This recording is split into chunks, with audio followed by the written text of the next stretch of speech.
Chào mừng các bạn đã ghé thăm kênh YouTube Thương gia Thế Nam. Trong video hôm nay tôi chia sẻ video đào tạo của Rohn dành cho các bạn trẻ. 3 nhân tố dẫn đến thành công, hướng dẫn dành cho các thiếu niên đạt được thành công và tự chủ về tài chính. Hi everybody, I'm Jim Rohn. What a pleasure it is for me to come and visit with you for just a few minutes here today. Tell you briefly a little bit about my story and share some ideas that might be beneficial. I've lectured in some high school classrooms in California and Arizona and some universities and colleges, Pepperdine University, San Diego State, Arizona State University. And so I've had a chance to talk to kids that are interested in themselves and interested in their future, interested in America, interested in what they can do with their lives, and listening to stories that might be beneficial. And I don't have a chance to, visit all of the schools and universities around the world, so this is a great chance for me by video to have a chance to tell you my story. Just briefly, let me tell you my story. I grew up in Idaho, farm country. My father still lives on the old homestead where I grew up, southwestern Idaho. He'll be 91 his next birthday, and I'm very proud of him. I went to high school, I graduated, I went to college 1 year. Halfway through my second year, I decided I was smart enough, so I quit. One of my major mistakes. I should have stayed in school. But I thought, heck, I'm smart enough to get a job. And back then I thought, that was it. If you're smart enough to get a job, what else would you need? Found out later, a big mistake. But anyway, I quit school at age 19, went to work. A little while later, persuaded a beautiful young lady to marry me with a lot of fancy promises. And fortunately for me, we got married. A little while later, I started my family. And I'm out there working hard, doing the best I thought I could. But year by year, I kept falling a little further behind. Buying a little more than I could conveniently pay for on time. And the creditors are finally starting to call saying, hey, you told us the check was in the mail. I'm not feeling at all good about that. About age 25, I've got pennies in my pocket, I've got nothing in the bank, and way behind on my big mouth promises to my family, and wondering what could I do to make my life better. I was willing to work hard, that was not my problem, but I just wasn't making the progress I wanted to make. And then good fortune came my way. Sometimes it's difficult to describe good fortune, why something remarkable happens to you at a particular time. One of my friends says, well, hey, things don't just happen. Things happen just. And maybe that's it, I don't know. But my good fortune was I had a chance to meet a very wealthy man. His name was Mr. Schoaf, Mr. Earl Schoaf. A friend of mine had gone to work for him. And he started telling me about this man. He said, you got to meet this man. He's rich, but he's easy to talk to. And he's got a remarkable philosophy of life. And he kept going on, and I thought, well, I've got to meet this man. So shortly after that, I had a chance to meet this Mr. Schoaf, and I was impressed. He was rich. He was easy to talk to. Within a few minutes, I was dazzled. And I said to myself, I would give anything if I could be like that. Rich and easy to talk to. What would it take? And then I thought, if I could just get around somebody like him, and if he would teach me and coach me, I would do it all. And that was my good fortune. A few months later, this wealthy man, Mr. Schoaf, hired me and gave me a job, and I went to work for him, and I spent the next 5 years in his employ. And then, unfortunately, at age 49, he died. But I got to spend 5 years with this remarkable man, his last 5 years of his life, and the first 5 years of my new life. And my dream came true during that 5-year period. This man took the time to teach me and coach me. He taught me the books to read. He taught me the disciplines, and he taught me the skills. And he taught me the changes to make in my language and personality. And the things he shared with me during that 5 years changed my whole life. Changed my income, changed my bank account, changed my future. I've never been the same. By the time I was 31 years old, I was a millionaire. So he taught me economics as well. So how lucky can you get to meet the right person at the right time who takes the time to share with you ideas that can change your life. A lot of rich people, right, don't take the time, but he did, and he also had the ability. Some people want to share their experiences, but they don't quite know how to say it. But he had it all, and he used language that I could understand, and those ideas greatly affected my life. I wish he was still alive today. If he was, I'd be calling him today one more time, thanking him for the time he spent with me sharing his life and his experiences that so dramatically affected my life. Then, how I really came to be invited to speak to you today. 30-plus years ago, I was living in Beverly Hills, California. And a friend of mine one day said, "Jim, you've got to come and tell your story to my service club." He belonged to the Rotary Club. And he said, "I know your story. Idaho farm boy makes it to Beverly Hills." But he said, "I know my club members would love to hear your story. Would you come and at our breakfast meeting and tell your story?" And I said, "Okay." So I arranged a little talk, went and shared my story that morning, and guess what? They liked it. And my phone rang. Another club called and said, "Would you come and tell us that story?" My phone rings. Another club calls, said, "We've heard about your story. We have a luncheon meeting. Would you come share your story?" First thing I know, I'm spending a little piece of my time giving these breakfast talks and luncheon talks. And then one day, a man who heard my talk about 3 times said, "Would you come and talk to my management and salespeople?" He said, "I've got this little company going, and he said, if you would spend some time talking with my management and salespeople, I'd be happy to pay you." And I thought, wow, wouldn't that be something? Tell my story and my experiences and get paid? He said, "I'd be happy to." Little did I know, that was the beginning of a whole new, brand new adventure for me in sharing my story in speeches and talks and seminars and lectures. And now this business, it's become one of my most flourishing enterprises, takes me around the world. I went to many countries just this year, had my largest audience early this year in Spain, 12,000 people, 10 different languages being translated at the same time. The whole audience with the earphones on. It's interesting when you lecture with multi-languages. You know, when you hit the punchline, you know, the Spanish laugh first, and then the French get it, and then finally the Italians get it, and last the Germans finally get it. And then I say, "Hey, the Germans finally got it, I guess we can continue." You know, some languages take longer to translate than other languages. But what an exciting adventure for me. I was in Israel this year. I lectured in France, my first trip to Prague, Czechoslovakia, Lisbon, Portugal. Last year I was in London lecturing. Happened to be there the same night Pavarotti was singing in London. So, big dilemma for the people in London. Shall we go see Jim Rohn or shall we go listen to Pavarotti? Well, I must admit he had more people than I did, like 150,000 more. He did a free concert in Hyde Park, and they expected 250,000, but only 150,000 showed up because it rained. And they all got soaked from Prince Charles on down, but they sat in the rain and listened to Pavarotti. I would have been happy that evening, right, to cancel my seminar and go sit in the rain and listen to Pavarotti. Anyway, he and I have agreed now not to appear in the same city on the same day anymore. Not really, but how exciting for me to be able to travel all around the world and share my story. And then especially to have this chance today to come and visit with you. And when I get a chance to speak at a high school class or a university class, I'm always excited about it. I'm limited in time, so I wanted to use this way to come and share my story with you and some ideas that might be helpful in your career for the future, in your now busy life as a student, and then wherever you find yourself in the years to come. Some of the things I'm going to share with you, I want you to remember for a long, long time, because the ideas I want to translate for you drastically affected my life.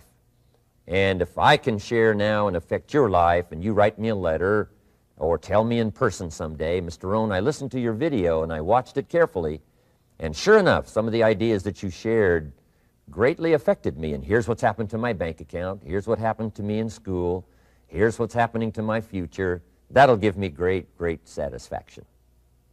So the man who shared with me ideas that changed my life I want to share with you 3 of those basic subjects.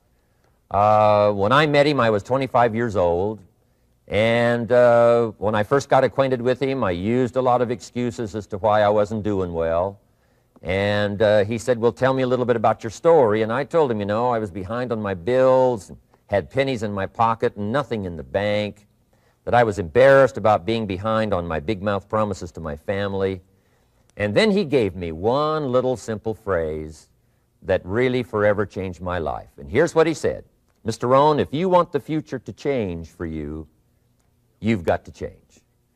And he said, if you don't change, the next 6 years of your life is going to be just like the last 6.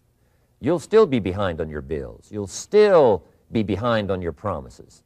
But then he gave it to me in the form of a promise. When I was 25 years old, I've remembered it all these years, and I've shared this promise now with probably over 3 million people in the last 30-plus years. And it's going to be valid for you, so listen carefully to this promise. My teacher said to me, young man, if you will change, everything will change for you. If you will get better, everything will get better for you. What a clear message that was for me. He said, if you'll change your philosophy, if you'll change your habits, if you'll refine your thinking, if you'll change and accept some new disciplines, if you'll turn the corner where you've been in the past, go for a new life for the future, he said, all kinds of remarkable things will happen for you if you will change. Before I met Mr. Schoaf, I used to cross my fingers and say, I sure hope things will change. I was hoping the government would change and the tax structure would change and that my boss would change and pay me more money. I was hoping that, you know, economics would change and prices would come down. And I was hoping that circumstances would get better. And then I discovered from my teacher that those things are going to continue the same. In fact, all of those things that happen to us is kind of like the wind that blows. And the wind blows on us all. In fact, in America especially, the last 6,500 years of recorded history, we've got probably the most favorable wind that's ever blown. Economics and circumstances, living in a free country, democracy and freedom, an excellent economy. Sure, we struggle at times, but compared to the rest of the world in the last 6,500 years, we've got the best wind ever. But if you just let the wind blow, I'm telling you, it won't take you where you want to go. All of us must use this wind to take us to the dreams we've got, to the equities we want, to the money we want, to the income we want, and to all the things we want our life to have. This is where we want to go, and we've got a good wind, but we must not leave our future just to the wind, just to the economy, just to the structure of the way things are happening today. Here's what we must learn to do, and that is set a good sail. And if you'll learn to set a good sail, and that's what my teacher taught me in those early days. He said, Mr. Rohn, the wind is going to blow however it's going to blow. Politics are going to be politics, and the economy is going to be the economy. And however it turns out, that's the way it's going to be. What you must learn to do is not to wish for a better wind. That's naive. The key is to wish for the wisdom and the skills and the learning so that you can set a better sail. And so that's what I did at age 25. I went to work not on the economy. I went to work not on the community. I didn't go to work to try to change the government. I didn't go to work to try to change my boss or the company. I didn't go to work to try to change circumstances. I went to work to try to change myself. And I picked up that promise my teacher shared with me, that if I would change, my income would change. If I would change, my bank account would change. If I would change, my future would change. And sure enough, his promise came true for me. The first 6 years of my economic life, I wound up broke. Those pennies in my pocket, nothing in the bank, behind on my promises. The second 6 years of my economic life, I wound up rich. But interestingly enough, the second 6 years of my economic life, the government was about the same and the economy was about the same. You know, the companies were about the same. What they paid was the same. Circumstances around me were the same. You know, my negative relatives were the same. But I was not the same. That's how my life changed. And that's how things started working for me, changing my life all those years ago. So that's what I wanted to share with you to begin with. this beginning of what Mr. Shove shared with me, that if I wanted my life to change, this was what I was going to have to do. And so he broke it down into 3 subjects that really made an impact on my life, and I want to share those with you. The first subject he called personal development. And the second subject he called setting goals. And the third was how to become financially independent. And I'd like to give you just a few clues from those 3 major subjects that so dramatically affected my life. And let's get started. The first one is personal development. Now, in illustrating personal development, Mr. Shove, my teacher, started with money. You know, money's not the only place to start in talking personal development, but it's where he started, so let me share the thoughts he shared with me back then. Let me share them with you. Here's the best lesson I can give you on economics. It's very simple. We get paid for bringing value to the marketplace. That's about as simple as I can put economics. We get paid for bringing value to the marketplace. Now, it takes time to bring value to the marketplace. However, we do not get paid for time, so we cross that out. Mistakenly, the man says, I'm making about $20 for an hour. Not true. If that was true, you could just stay home, right, and have him send your money. So that's not true. We don't get paid for time. We get paid for value brought to the marketplace. Now, since that's true, here's one of the key questions of my talk to you today. Is it possible to become twice as valuable to the marketplace and make twice as much money in the same time? Is that possible? The answer is yes. Could you become 3 times as valuable as you might be right now to the marketplace and make 3 times as much money in the same time? And the answer is yes. 5 times, 10 times? Of course. America is unique. It's a ladder to climb. It starts down here, let's say, at $5 an hour, and it keeps going up. Top income last year, $80 million. The guy who runs Coca-Cola. Now, that's a heck of a ladder. That's why everybody wants to come here, right? The boat people are not headed for Vietnam. People haven't plotted and schemed for 50 years saying if I could just get to Poland, everything would be okay. Not true. Everybody wants to come to America. And the reason is because we've got the best wind ever blowing in our favor. We've got the best economic opportunity anybody's had in 6,500 years. And all you have to do is understand it and take advantage of it. Now, there's some key questions to ask here. Why would the marketplace pay someone only $5 an hour? Very simple answer. They're not very valuable to the marketplace. Now, we must underline to the marketplace. This person might be a very valuable brother, yes. Member of the family, valuable, yes. Valuable member of the church, of course. Valuable citizen of the country, yes. Valuable in the sight of God, no doubt. We're all of equal value in the sight of God. But if you're not very valuable to the marketplace, you don't get much money. You say, well, it shouldn't be that way. Well, then you got to start your own country. You know, this one's been in process for 200 years, and this is the best we've been able to come up with so far. But here's the key. You don't have to stay here. Now, there was a big debate in Congress last year that this $5 was not enough, should be 6, should be 6, should be 6. But we don't need legislation. 6 is already on this ladder. The next step up. You know, if you work for McDonald's, they'll pay you $5 an hour to take out the trash. If you whistle while you take out the trash, they'll pay you $6 an hour. So we don't need that legislation. You just need to take lessons on how to whistle. Have a good attitude. Now, as you begin to climb this ladder, why would the marketplace pay some people $50 an hour? Answer, evidently, they must be more valuable to the marketplace. 10 times more valuable. And is that possible for someone to be 10 times more valuable and earn $50 an hour instead of 5? And the answer is yes. That's what America is all about. Now, why would the marketplace pay some people $500 an hour?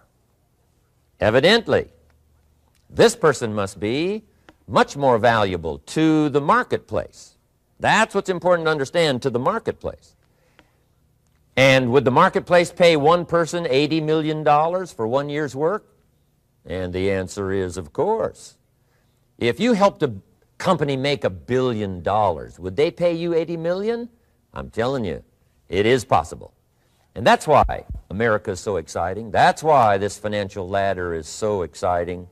It's possible for all of this to come true for all of you, no matter where you start. As a student in school, just getting started out there in the workplace, this is all possible for you.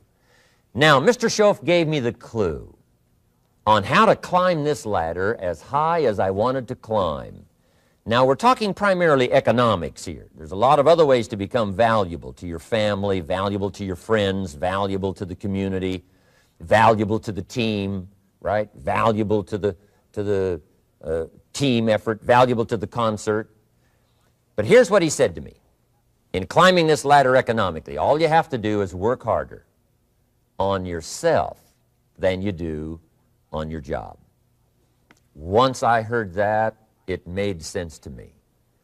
I kept hoping that everything else would change around me, found out that if I went to work on myself, worked on my skills, worked on my language, if I became better than I was each year, if I grew in skills and language and vocabulary and competence, then I would become attractive to the marketplace. Not very long ago, a company called me and said, Mr. Rohn, we're expanding internationally. We'd like to have a bit of your expertise to help us. Would you give us a bit of your time? We'll add some millions to your fortune. And I said, okay. And I thought later, isn't that interesting? They would call me. Then my second thought was, of course they'd call me. Who else would they call? I can get the job done. Now, what a contrast for me, farm boy from Idaho, raised in obscurity, parents of modest means, broke when I was 25. How come I would get a telephone call and someone offer me a lot of money to help them in expanding around the world? Simple answer, evidently. Something happened to me between age 25 and where I am today. And I can tell you where it all started. From my teacher, Mr. Schoaf, who said to me, we don't have to change what's going on out there. That's the wind that's blowing. All we have to do is change what's going on in here.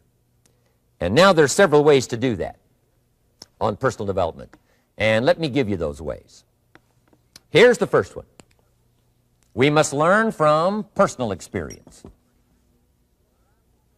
Pretty simple. Learn from what happens to you. Take a look back over the last few months. Did you make some mistakes? How could you correct those for the future? Take a look back over the last year. Have you done it right or done it wrong? Let's correct it for the next year. Learn from your personal experience. Mr. Schoaf asked me when I first met him, he said, Mr. Rohn, how are you doing? You've been out there now 6 years. And I said, I'm not doing very well. He said, I suggest you not do that anymore. What a simple, swift analysis to my situation. He said, if you keep doing it, the next 6 years will be like the last 6. You don't want that to happen. Let's make the changes. So learn from your personal experience. Now here's number 2, why I came to share this video experience with you today. And that, I call it OPE, other people's experiences. That's me, other people. That's your teacher, other people. That's your friends and colleagues, other people. The people you meet that can pass along to you their experiences, what's happened to them, the mistakes they made, how they corrected them, how they changed their health and changed their bank account and changed their income and changed their future. That's it, other people.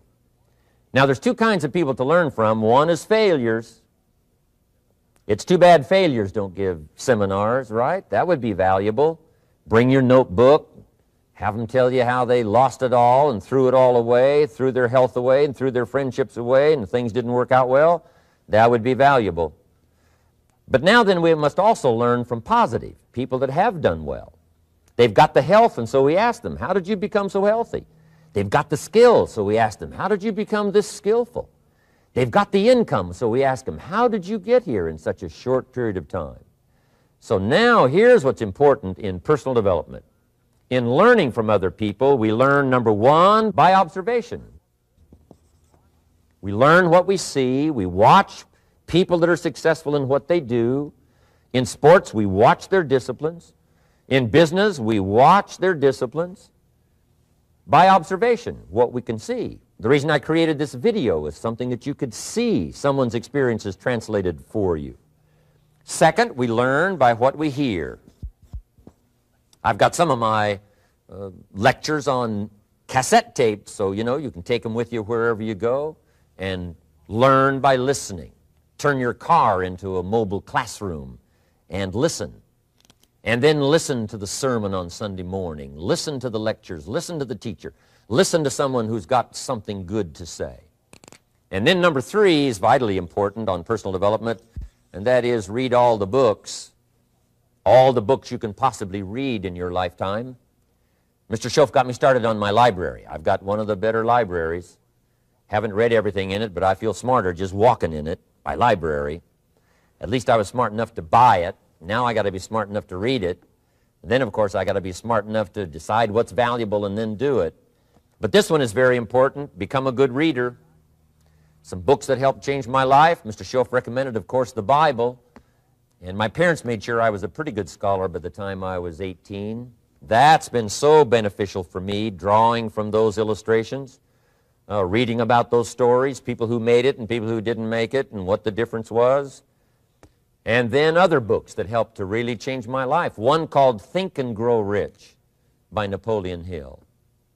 And then a book that helped me become financially independent by the time I was 31. And that book is called The Richest Man in Babylon by George Clason. And I'm going to share a little bit of that book with you when I get to financial independence today, our third subject. But I started reading the books, attending the classes, making sure that I got in front of people that had something good to say. And then I started keeping a journal. One of the major things my teacher taught me was to keep a journal. He said, don't trust your memory. If you hear something good, just make a little note and write it down. Now, at first I took, notes on pieces of paper and torn off corners and backs of old envelopes. And it didn't serve me well, thrown in a drawer. Then I learned to keep a journal, a bound copy of all my notes. So I would suggest you do the same. Things that impress you, a poem that impresses you. When you attend a class, some of the ideas that impressed you, jot them down. You read something in a magazine, right? Some ideas. Take those out, put them in your journal. Keep a good journal the rest of your life. This will serve you well. My journals make up a significant portion of my own library. And if you saw my library and saw my journals, I tell you what you'd have to say. This is the library, and these are the journals of a very serious student. No wonder Mr. Rohn is invited to lecture and speak on his experiences around the world. So I want the same thing to happen to you. Value captured that you can resort to later, go back over it and review it, and let it become valuable to you. So that's my first subject, personal development. Work harder on yourself than you do on your job. Develop the skills, learn the lessons, take the classes, absorb all that is being taught to you these days. And then later on, of course, you can sort it out, what's valuable to you and how to refine it for your business and for your life and for your future. But the main thing is to get it and start this process of personal change, personal development. And let me say it one more time. If you will change, everything will change for you. You'll never be the same. You'll keep growing. As you look back on a few months, look back on a few years, you won't believe the progress you can make. Economically, your relationship with your family, your friends, and whether you're in sports or economics or whatever, I'm telling you, that whole process of committing yourself for personal change, personal value, can really make your life unique and worthwhile. Now let's cover the second subject, on setting goals. Mr. Schoaf gave me some tips on setting goals that changed my life forever. And I want to share those with you.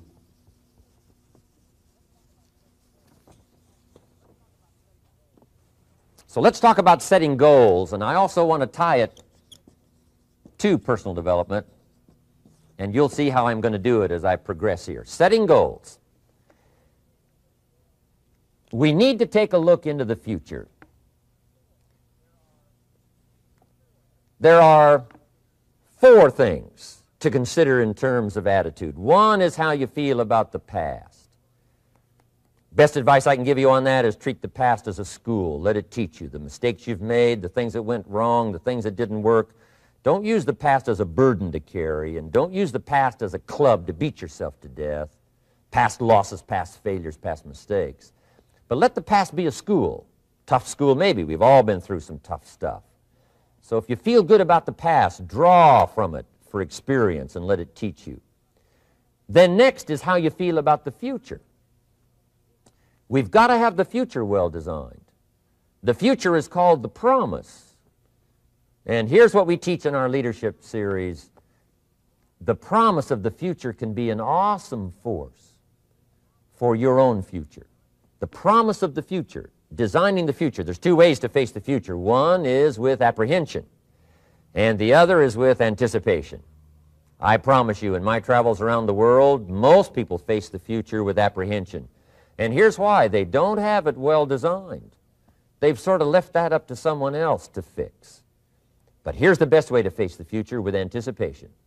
And you can face the future with anticipation if the future is clear, if the future is well designed. And I would like to have you consider some thoughts with me that help me to really change my future by giving it some thought and some consideration. And here it is. In setting goals, it's very simple. Number one, decide what you want. You just take a little time. You sit down and say, what do I want? What kind of skills do I want? What kind of income do I want for the future? What would I like? Where would I like to go? Places I'd like to visit. Habits I'd like to acquire. Skills I'd like to have. You just take a little time to think about what you want. Economics, friendships, people you'd like to meet, places you'd like to go. You just take some time. And then I suggest, when you've thought about what you want for the future, make a list. Just jot it all down. It's really a very simple process. And then here's number three. Keep all the old lists. I'm telling you, this served me so well, keeping my old list of goals. I look back now 10, 20 years ago at goals I set, lists I made, and I smile now because here's what I thought was so important, 20 years ago. Now some of those things aren't even on my list. I've got a new list. I've grown. I've changed. I've matured. But I give you that advice. Decide what you want. Number two, write it down. Number three, keep the old lists. And then here's number four. When you get something that's on one of these lists, check it off. Part of the fun of having a list is checking it off. And then if you can add some drama to checking it off, see, that's what really helps. I set a goal to go to Spain many, many years ago. And when I finally made my first trip to Spain, I had that journal with me that had that list in it.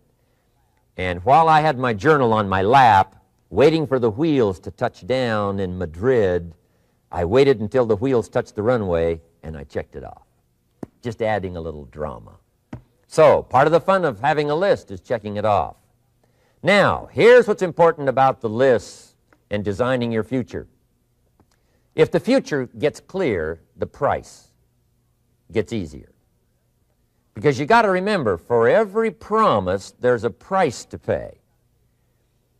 Everybody's got to pay the price. Everybody's got to do the deal. Everybody's got to do the disciplines. Everybody has to pay. But here's what I've discovered. If the promise is clear and powerful, the price is easy to pay. The price is some classes. The price is a few books. The price is a few disciplines. The price is finding something that'll make your life better, make you grow, make you change, make you develop. So the first part of the key is to design the promise. Then, what is the price to pay? I'm telling you, the price will be easy. Anybody in my audience can pay it, no matter where you are, where you come from. Color doesn't matter, religion doesn't matter, where you grew up doesn't matter, circumstances don't matter. I'm telling you, if you'll make the promise of the future clear for yourself, the things you want, the places you want to go, the things you want to have, the person you want to become, the skills you want, the homes you want, the future you want, the friends you want, all of the values of life that you could possibly want. If you'll make that clear, make those lists, and be serious about it, I promise you it's an easy price to pay. Anybody can pay it. And the best advice I can give you is, if I can do it, you can do it. Farm boy from Idaho, raised in obscurity, I changed my life, turned it upside down, turned it all around, found economics, found future, found promise, and if I can do it, you can do it. So, start setting your goals, and see if you can't get a better excitement going for the things you want to accomplish for the future. Now here's my third subject, and that's called financial independence. Oh, by the way, before I get to financial independence, let me cover one more point. One of the major reasons for setting goals is for what they make of you in achieving them.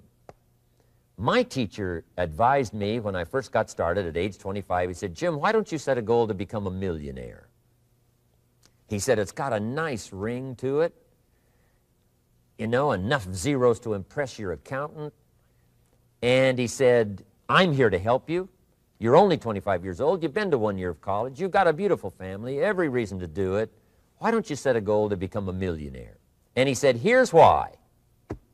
And I thought, he doesn't need to teach me why. Wouldn't it be nice to have $1 million? He said, "No, then you'll miss it." He said, "Here's why. For what it will make of you to achieve it." I'm telling you, that statement changed my life.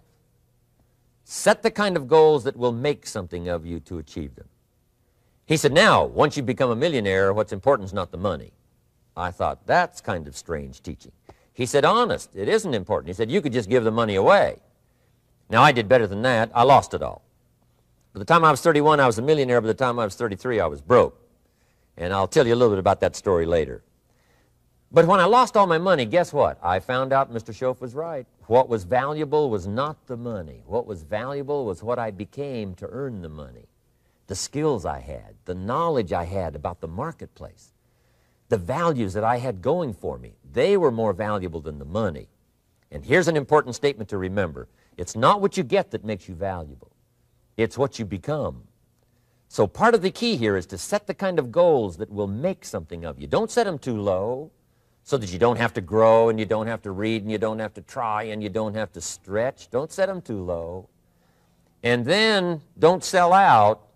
Don't go for something that's going to cost you your virtue or cost you your values or sell out your principles. There's a good middle road here to follow. Goals that will inspire, goals that will help you grow, change, develop, and become better than you are. Okay, now let's talk about financial independence.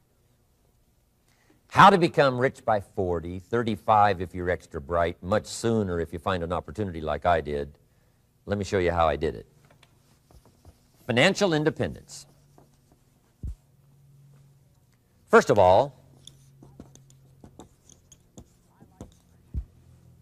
I like the phrase financial independence. Some people are a little bit concerned about using the word becoming rich or becoming wealthy, and I can understand that. I struggled a little bit with this. Is it okay to go for becoming rich, go for becoming wealthy? And maybe that's a bit too strong a word or strong a term. So here's what I've come up with that I think is comfortable for me, and that is how to become financially independent. I think it's every person's heritage here, especially in America, to become financially independent. Now, let me give you my definition of financial independence. Financial independence is the ability to live from the income of your own personal resources. Financial independence. Now, it depends on how you want to live.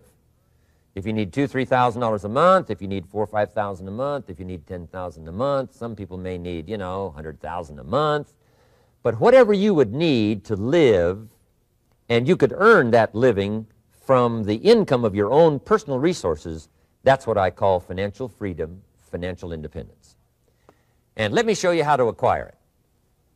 If you start at age 15, between ages 15 and 35 is 20 years. And in my personal opinion, based on my own studies and my own experience, 20 years, in my opinion, is enough time to become financially independent. If you're not, you don't live in the wrong country. Probably what's happened is you have the wrong plan. And it's easy to be a nice person with the wrong plan. I found that when I was 25 years old. I was broke at age 25, and I was a nice guy. You would have liked me. But I'm telling you, my plans up until then, especially my financial plan, left me broke. I totally changed it the next 6 years, and I became financially independent. So I know what I'm talking about. It is possible in a reasonable amount of time, 15 to 35, whatever, 20 years' time, enough time. You can do it in a much shorter period of time, like I did if you want to, but this is a reasonable enough time. But here's number one. First of all, you got to have the right philosophy. Philosophy is our ability to gather knowledge and sort through it and decide what's valuable. To develop a philosophy about life, a philosophy about our health, a philosophy about our family relationships, a philosophy about economics. And if you develop the right philosophy, that's what helps to set this sail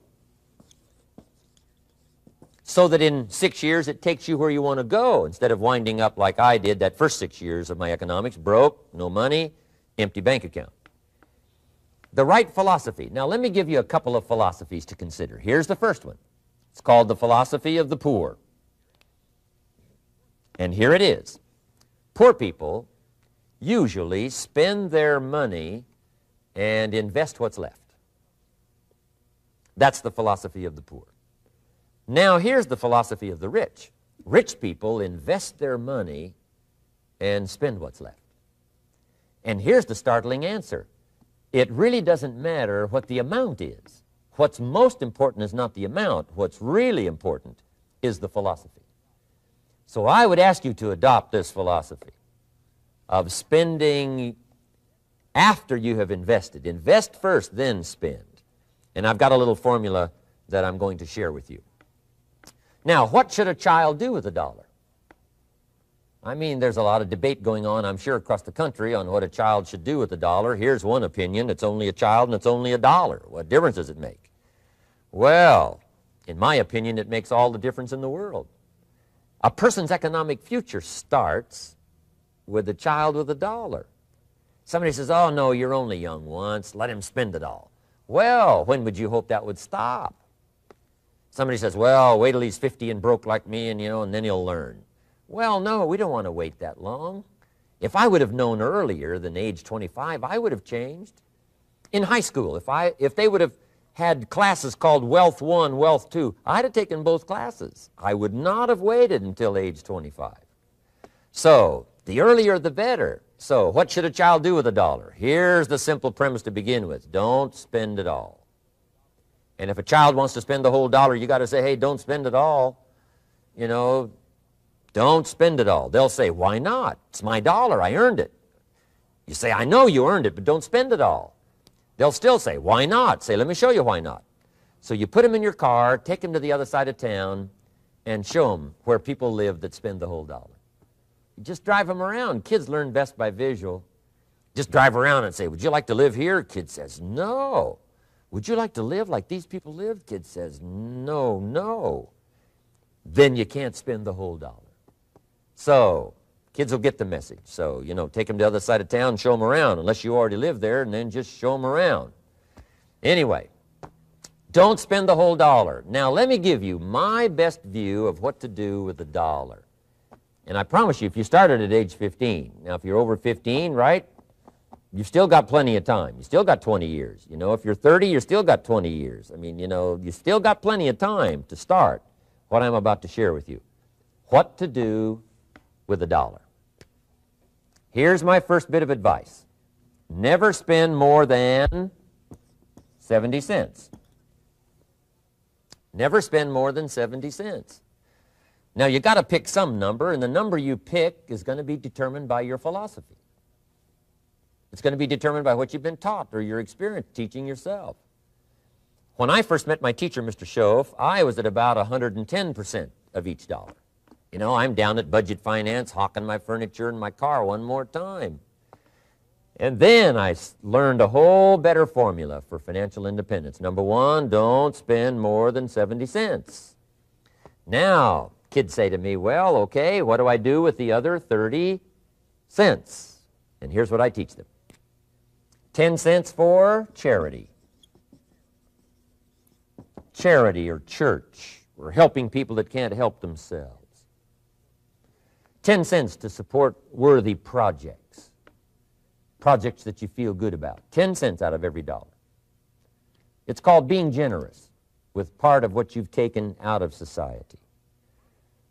Now, in my opinion, nothing teaches us character better than generosity. No class, no teacher, no book teaches character better than generosity. And the best time to start is when the amounts are small. And I know if kids learn these lessons well, they'll give a dime out of a dollar, help people that can't help themselves, support worthy projects. Or if you belong to a church, they teach tithe, piece of. That's very important. Now, because when the amounts get larger, sometimes it's a little more difficult. You know, giving 100,000 out of a million, someone says, oh, if I had a million, I'd give 100,000. I'm not sure. That's a lot of money. So the time to start is when the amounts are small, 10 cents out of the dollar. Okay, next 10 cents I call active capital. Active capital means do something to make a profit. Active capital. Set aside a portion of your income. Wages are okay, but I'm telling you, wages will make you a living. Profits will make you a fortune. So set aside part of your income as capital, called active capital. Any kind of project you can possibly think of, you can possibly come up with. I'm going to write a new book, I think, for kids. I think the title is going to be, Of Course Kids Should Pay Taxes. It's kind of an interesting title. In California, kids do pay taxes. When a child walks into 7-Eleven, buys something that costs $1, the proprietor says, give me 7 more pennies. And the child says, hey, what's these 7 pennies for? And the proprietor says, that's the taxes. Kid says, well, hey, I'm only 8 years old. Proprietor says, congratulations, you're my youngest taxpayer. Give me the money. So in California, where I live, kids do pay taxes. Big question is, should they? And my book will answer that question. Of course, kids should pay taxes. Nothing is for free. If you want to ride your bicycle on the sidewalk instead of in the mud, you got to pay the 7 pennies. Nothing is free, so we all have to pay. So, 10 cents out of your living, out of the money you earn, set aside for capital. Capital to try your best to show a profit. And in my book, it's going to be all kinds of ways kids can make money, right? 2 bicycles, one to ride and one to rent. I mean, you know, it doesn't take long to figure out some enterprise that'll start making a profit. Then you must jot this down if you're taking notes. Profits are better than wages.